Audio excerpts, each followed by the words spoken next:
महाराज की एक कन्या थी, ये देवहूति। अब बाकी का वर्णन करेंगे।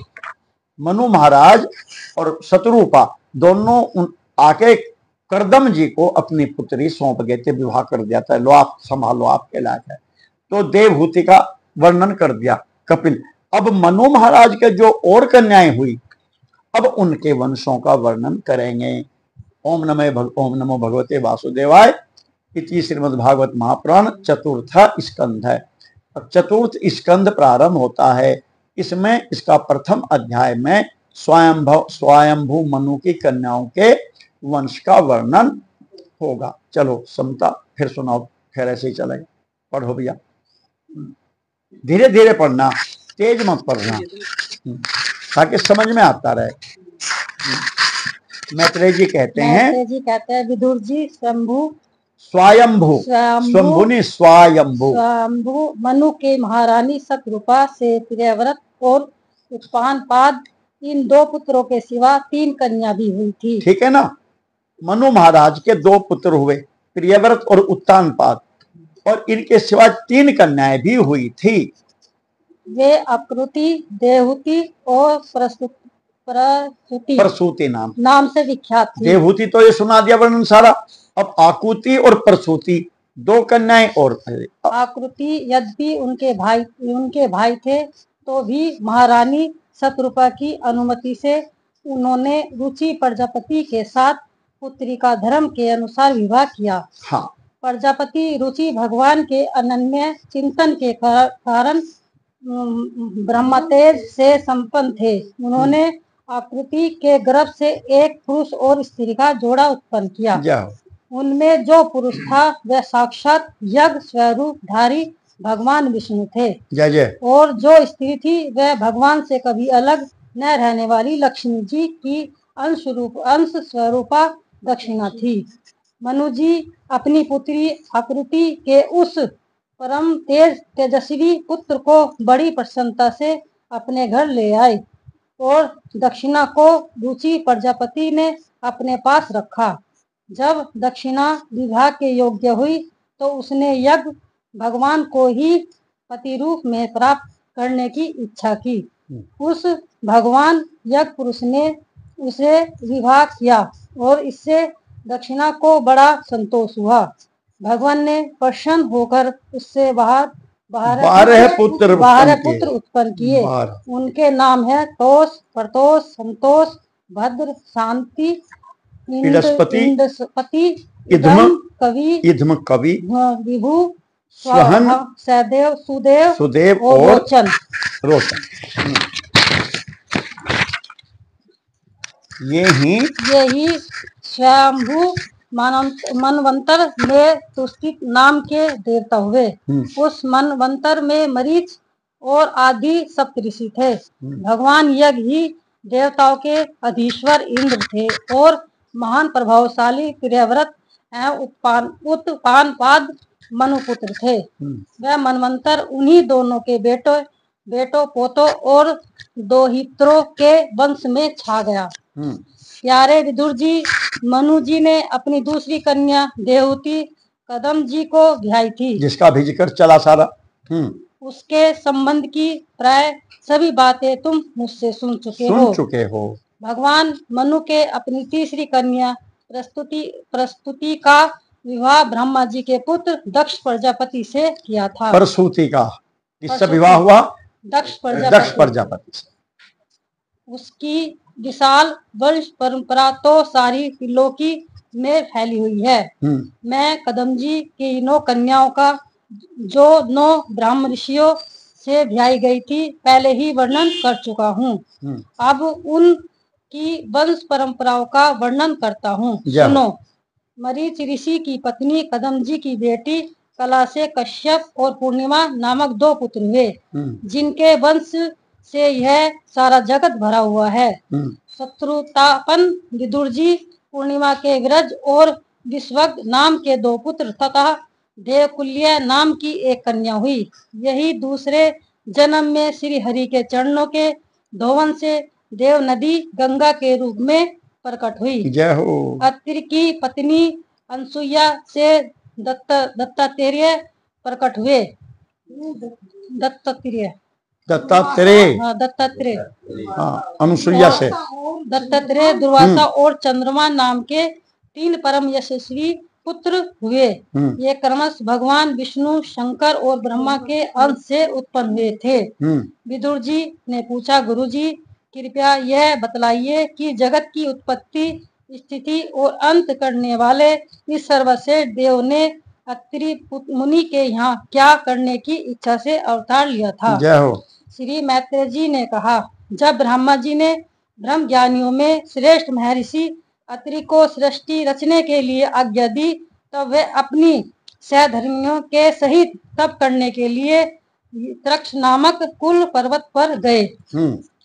माँ पलाश और अशोक के वृक्ष का एक विशाल वन था। उसके सभी वृक्ष फूलों के गुच्छों से लदे थे तथा उनमें सब और निवेद्या नदी के जल की कल ध्वनि गूंजती रहती थी। उस वन में वह मुनि श्रेष्ठ प्राणायाम के द्वारा चित्त को वश में करने 100 वर्ष तक केवल वायु पीकर सर्दी गर्मी आदि द्वंद्वों की कुछ भी परवाह न कर एक ही पैरों से खड़े रहे। उस समय वे मन ही मन यही प्रार्थना करते थे कि जो कोई संपूर्ण जगत के ईश्वर हैं वही उसकी शरण में हूँ, वे मुझे अपनी ही समान संतान प्रदान करे। तब यह देखकर कि प्राणायाम रूपी ईंधन से प्रज्वलित हुआ अत्रि मुनि का तेज उनके मस्तक से निकलकर तीनों लोकों को तपा रहा है, ब्रह्मा, विष्णु और महादेव तीनों जगतपति उनके आश्रम पर आए और उस समय अप्सरा मुनि, गंधर्व, सिद्ध, विद्याधर और नाग उनका सूर्ययश गा रहे थे। उन तीनों का एक ही साथ प्रादुर्भाव होने से अत्रि मुनि का अंतःकरण प्रकाशित हो उठा। उन्होंने एक पैर से खड़े खड़े ही उन देव को देखा और फिर पृथ्वी पर दंड के समान लौटकर प्रणाम करने के अनंतर अर्घ्य और पुरुषा आदि पूजन की सामग्री हाथ में ले उनकी पूजा की और वे तीनों अपने अपने वाहन हंस, गरुड़ और बैल पर चढ़े हुए तथा अपने कमंडलू, चक्र, त्रिशूल आदि चिन्हों से सुशोभित थे। उनकी आंखों से कृपा की वर्षा हो रही थी। उनके मुख मंद हास्य की रेखा थी जिससे उनकी प्रसन्नता झलक रही थी। उनके तेज से चौधिया कर मुनिवर ने अपनी आंखें मूंद ली और वे चित्त को उन्हीं की ओर लगाकर हाथ जोड़कर अति मधुर और सुंदर भावपूर्ण वचनों में लोक में सबसे बड़े उन तीनों देव को स्तुति करने लगे। अत्रि मुनि ने कहा, भगवान, प्रत्येक कल्प के आरंभ में जगत की उत्पत्ति, स्थिति और लय के लिए जो माया के सत्वादी तीनों गुणों का विभाग करके भिन्न भिन्न शरीर धारण करते हैं, वे ब्रह्मा, विष्णु और महादेव आप ही है। मैं आपको प्रणाम करता हूँ। कहिए, मैंने जिनको बुलाया था आपसे वे कौन महानुभाव हैं? क्योंकि मैंने तो संतान प्राप्ति की इच्छा से एक सर्वेश्वर भगवान का ही चिंतन किया था। फिर आप तीनों ने यहाँ पधारने की कृपा कैसे की? आप लोगों तक तो देहधारियों के मन की भी गति नहीं है, इसीलिए मुझे बड़ा आश्चर्य हो रहा है। आप लोग कृपया करके मुझे इसका रहस्य बतलाइए। श्री मैत्रेय जी कहते हैं, समर्थ विदुर जी, अत्रि मुनि के वचन सुनकर वे तीनों देव हंसे और उनसे सुमधुर वाणी में कहने लगे। देवताओं ने कहा, ब्राह्मण, आप सत्य का संकल्प हो, अतः तुमने जैसा संकल्प किया था वही होना चाहिए, उससे विपरीत कैसे हो सकता है? तुम जिस जगदीश्वर का ध्यान करते थे वह हम तीनों ही हैं। प्रिय महर्षि, तुम्हारा कल्याण हो। तुम्हारे यहाँ हमारे अंश स्वरूप 3 जग विख्यात पुत्र उत्पन्न होंगे और तुम्हारे सुंदर यश का विस्तार करेंगे। उन्हें इस प्रकार अभिष्ट वर देकर तथा पति पत्नी दोनों से भली भांति पूजित होकर उनके देखते ही देखते वे तीनों सर्वेश्वर अपने अपने लोकों को चले गए। ब्रह्मा जी के अंश से चंद्रमा, विष्णु के अंश से योग विद्वेता और दत्तात्रेय जी और महादेव जी के अंश से दुर्वासा ऋषि अत्रि के पुत्र रूप में प्रकट हुए। अब अंगिरा ऋषि की संतानों का वर्णन सुनो। अंगिरा की पत्नी श्रद्धा ने सिनी वाली, कुरहु, रका और अनुमति इन 4 कन्याओं को जन्म दिया। इनके सिवा उनके साक्षात भगवान यथजी और ब्रह्मानिष्ठ बृहस्पति जी ने ये 2 पुत्र भी हुए और सर्वोचित मनवंतर में विख्यात हुए। कुल सत्य जी के उनकी पत्नी हविभूर से महर्षि अगस्त्य और महातपस्वी विश्वा ने ये 2 पुत्र हुए। इनमें अगस्त्य दूसरे जन्म में जठरग्नि हुए और विश्वा मुनि के इंडविड़ा के गर्भ से यक्षराज कुबेर का जन्म हुआ और उनकी दूसरी पत्नी केशिनी से रावण, कुंभकर्ण और विभीषण उत्पन्न हुए। सगे भाई एक माँ 2 हैं, पिता एक है। महामते महर्षि कुल की स्त्री परम साध्वी गति से कर्म श्रेष्ठ वरियान और सहिनु ये 3 पुत्र उत्पन्न हुए।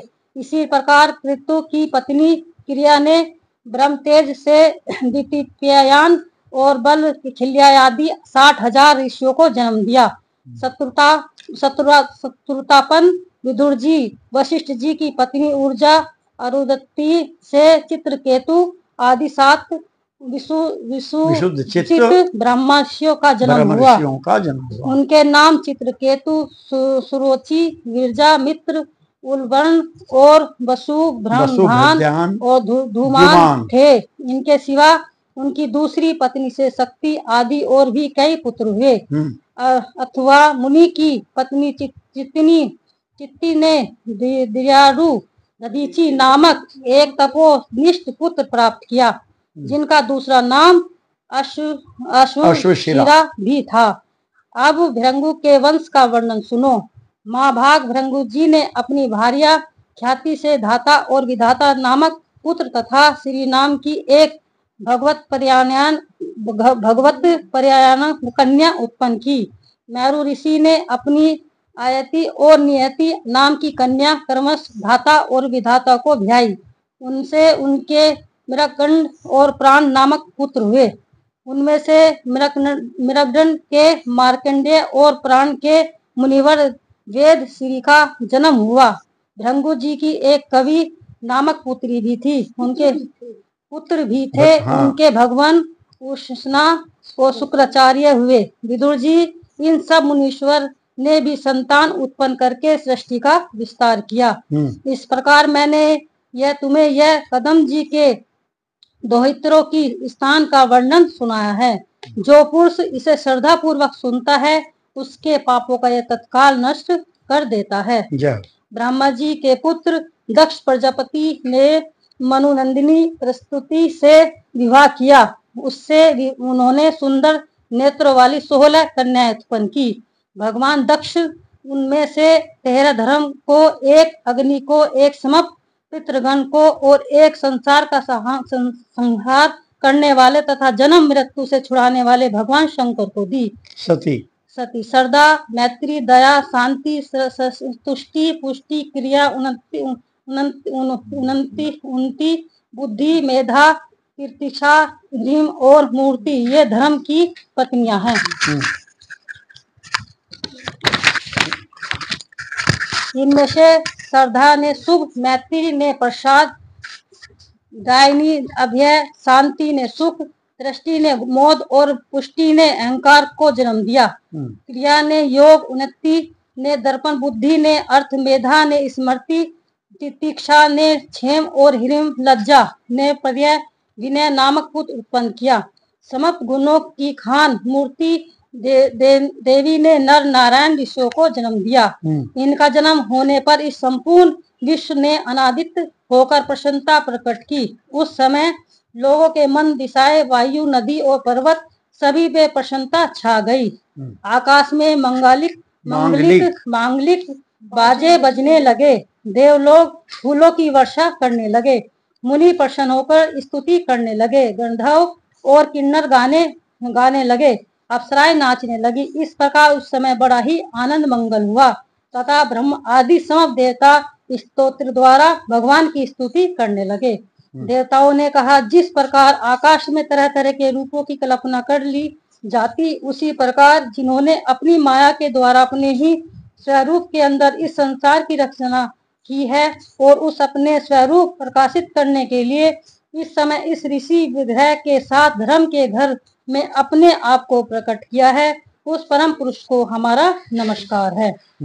जिनके तत्व का शास्त्र के आधार पर हम लोग केवल अनुमान ही करते हैं, प्रत्यक्ष नहीं कर पाते, उन्हीं भगवान ने देवताओं को संसार की मर्यादा में किसी की प्रकार की गड़बड़ी न हो, इसीलिए सतोगुण से उत्पन्न किया है। अब वे अपने करुणामय नेत्रों से जो समस्त शोभा और सौंदर्य के निवास स्थान निर्मल दिव्य कमल को भी नीचा दिखाने वाले हैं, हमारी ओर निहारे।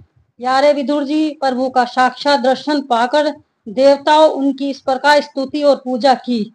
तदनंतर भगवान नर नारायण दोनों गद मादक पर्वत पर चले गए। भगवान श्री हरि अंशभूत वे नर नारायण ही इस समय पृथ्वी का भार उतारने के लिए यदुकुल भूषण और श्री कृष्ण उन्हीं के सरीखे श्याम वर्ण और कुरुकुल तिलक और अर्जुन के रूप अवतीर्ण हुए हैं। अग्निदेव की पत्नी स्वानी के अग्नि के ही अभिमानी पावक पवन मान और सूची ये 3 पुत्र उत्पन्न किए। ये तीनों ही हवन किए हुए पदार्थों का भ्रमण करने वाले हैं, भक्षण करने वाले हैं। इन्हीं तीनों में 45 प्रकार के अग्नि और उत्पन्न हुए। ये ही अपने 3 पिता और 1 पितामह को साथ लेकर 49 अग्नि कहलाए हैं।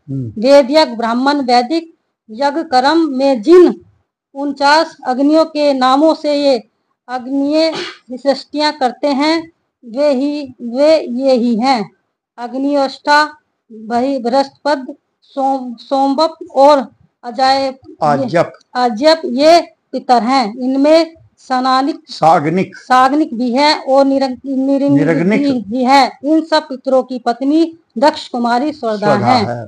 इन पितरों से श्रद्धा के धारणी और वायुना नाम की 2 कन्या हुई। वे दोनों ही ज्ञान विज्ञान में पारंगत और ब्रह्म ज्ञान का उपदेश करने वाली हुई। महादेवी जी की पत्नी सती थी और वे सब प्रकार से अपने पति देव की सेवा में संलग्न करने वाली थी, रहने वाली थी, किंतु उनके अपने गुण और शील के अनुरूप कोई पुत्र नहीं हुआ, क्योंकि सती के पिता दक्ष ने बिना ही किसी अपराध के भगवान शिव जी की प्रतिकूल आचरण किया था। इसलिए सती ने युवा अवस्था में ही क्रोधवंश योग के द्वारा स्वयं ही अपने शरीर का त्याग कर दिया था। महापुराणे परमहंसे सहित चतुर्स्कंदे विदुर मैत्रेय संवादे प्रथमो अध्याय। अब द्वितीय अध्याय में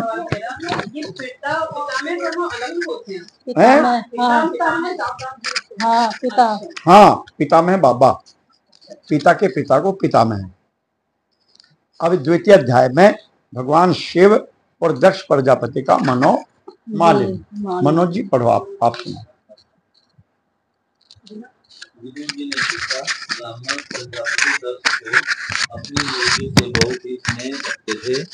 फिर उन्होंने अपनी कन्या सती का अनादर करके शीलवानों में सबसे श्रेष्ठ श्री महादेव जी से द्वेष क्यों किया?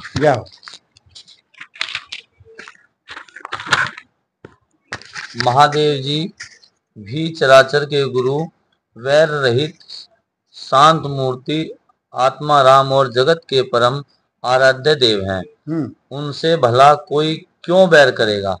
भगवान उन ससुर और दामाद में इतना द्वेष कैसे हो गया, जिसके कारण सती ने अपने दस्तेज प्राणों तक की बलि दे दी? यह आप मुझसे कहिए। श्री मैत्रेय जी ने कहा, विदुर जी, पहले एक बार प्रजापतियों के यज्ञ में सबसे बड़े बड़े ऋषि, देवता, मुनि और अग्नि आदि अपने अपने अनुयायियों के सहित एकत्र हुए थे। उसी समय प्रजापति दक्ष ने भी उस सभा में प्रवेश किया। वे अपने तेज से सूर्य के समान प्रकाशमान थे और उस विशाल सभा भवन का अंधकार दूर किए देते थे। उन्हें आया देख ब्रह्मा जी और महादेव जी के अतिरिक्त अग्नि प्रयत्न सभी सभासद उनके तेज से प्रभावित होकर अपने अपने आसनों से उठकर खड़े हो गए। इस प्रकार समस्त सभासदों ने से भली भांति सम्मान प्राप्त करके तेजस्वी दक्ष जगत पिता ब्रह्मा जी को प्रणाम कर उनकी आज्ञा से अपने आसन पर बैठ गए। परंतु महादेव जी पहले से ही बैठा देखकर तथा उनसे अभ्युत्थानिक नादि के रूप से कुछ भी आदर न पाकर दक्ष उनका वह व्यवहार सहन न कर सके। उन्होंने उनकी ओर टेढ़ी नजर से इस प्रकार देखा मानो उन्हें वे क्रोधाग्नि से जला डालेंगे। फिर कहने लगे, देवता और अग्नियों के सहित समस्त ब्रह्म ऋषिगण मेरी बात सुने। मैं ना समझी या द्वेषवश नहीं कहता, बल्कि शिष्टाचार की बात कहता हूँ। यह निर्लज्ज महादेव समस्त लोकपालों की पवित्र कीर्ति को धूल में मिला रहा है। देखिए, इस घमंडी ने सप्त पुरुषों के आचरण को लांछित एवं मिटिया मेट कर दिया है। बंदर के ये नेत्र वाले इसने सप्त पुरुषों के समान मेरी सावित्री सरीखी मगनैनी पवित्र कन्या का अग्नि और ब्राह्मणों के सामने पानी ग्रहण किया था। इसलिए यह एक प्रकार मेरे पुत्र के समान हो गया है। उचित तो यह था कि यह उठकर मेरा स्वागत करता, मुझे प्रणाम करता, परंतु इसने वाणी से भी मेरा सत्कार नहीं किया। हाय जिस प्रकार शूद्र को कोई वेद पढ़ा दे, उसी प्रकार मैंने इच्छा न होते हुए भी भावीवश इसको अपनी सुकुमारी कन्या दे दी। इसने सत्कर्म का लोभ कर दिया। यह सदा अपवित्र रहता है, बड़ा घमंडी है और धर्म की मर्यादा को तोड़ रहा है। यह प्रेतों के निवास स्थान भयंकर शमशानों में भूत प्रेतों को साथ लिए घूमता रहता है। पूरे पागल की तरह सिर के बाल बिखरे नंग धड़ंग भटकता है, कभी हंसता है, कभी रोता है। यह सारे शरीर चिता की अपवित्र भस्म लपेटे रहता है। गले में भूतों के पहनने योग्य नरमुंडों की माला और सारे शरीर में हड्डियों के गहने पहने रहता है। यह बस नाम भर का ही शिव है, वास्तव में पूरा अशिव अमंगल रूप। जैसे यह स्वयं मतवाला है, वैसे ही इसे मतवाले ही प्यारे लगते हैं। भूत प्रेत परमथ आदि नरे तमोगुणी स्वभाव वाले जीवों का यह नेता है। अरे मैंने केवल ब्रह्मा जी के बहकावे में आकर ऐसे भूतों के सरदार आचारहीन और दुष्ट स्वभाव वालों को अपनी भोली भाली बेटी ब्याह दी। श्री मैत्रेय जी कहते हैं, विदुर जी, दक्ष ने इस प्रकार महादेव जी को बहुत कुछ बुरा भला कहा, तथापि उन्होंने इसका कोई प्रतिकार नहीं किया। वे पूर्ववत निश्चल भाव से बैठे रहे। इससे दक्ष के क्रोध का पारा और भी ऊंचा चढ़ गया और वे जल हाथ में लेकर उन्हें साप देने को तैयार हो गए। दक्ष ने कहा, यह महादेव देवताओं में बड़ा ही अधम है। अब से इसे इंद्र उपेंद्र आदि देवताओं के साथ यज्ञ का भाग न मिले। उपस्थित मुख्य सभासदों ने उन्हें बहुत मना किया, परंतु उन्होंने किसी के न सुनी। महादेव को साप दे ही दिया। फिर ये अत्यंत क्रोधित हो उस सभा से निकलकर अपने घर चले गए।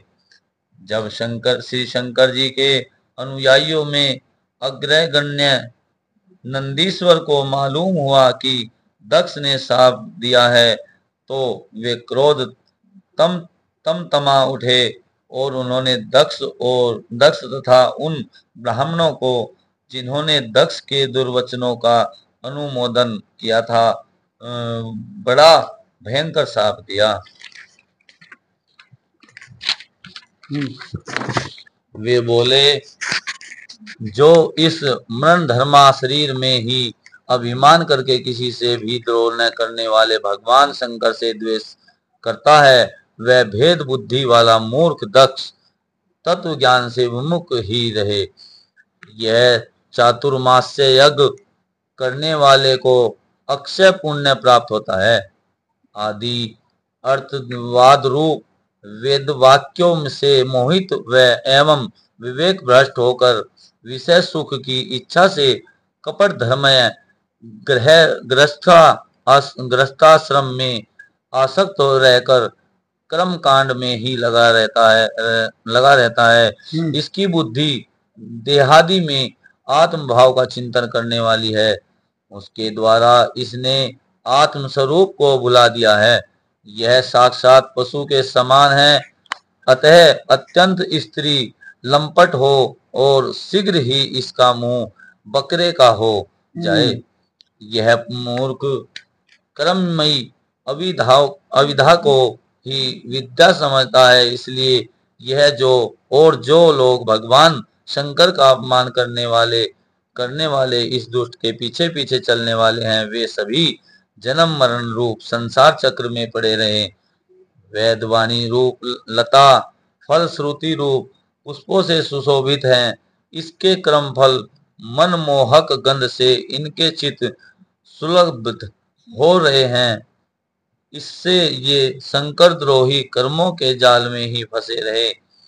ये ब्राह्मण लोग भक्ष्य के विचार को छोड़कर केवल पेट पालने के लिए ही विद्या तप और व्रतादि का आश्रय ले तथा धन शरीर और इंद्रियों के सुख को ही सुख मानकर उन्हीं के गुलाम बनकर दुनिया में भीख मांगते भटका करें। नंदीश्वर के मुख से इस प्रकार ब्राह्मण कुल के लिए शाप सुनकर उसके बदले में भृगु जी ने यह दुस्तर श्राप रूप ब्राह्मण दंड दिया। जो लोग शिव भक्त हैं तथा जो उन भक्तों के अनुयायी हैं, वे सत्य शास्त्रों के विरुद्ध आचरण करने वाले पाखंडी हों।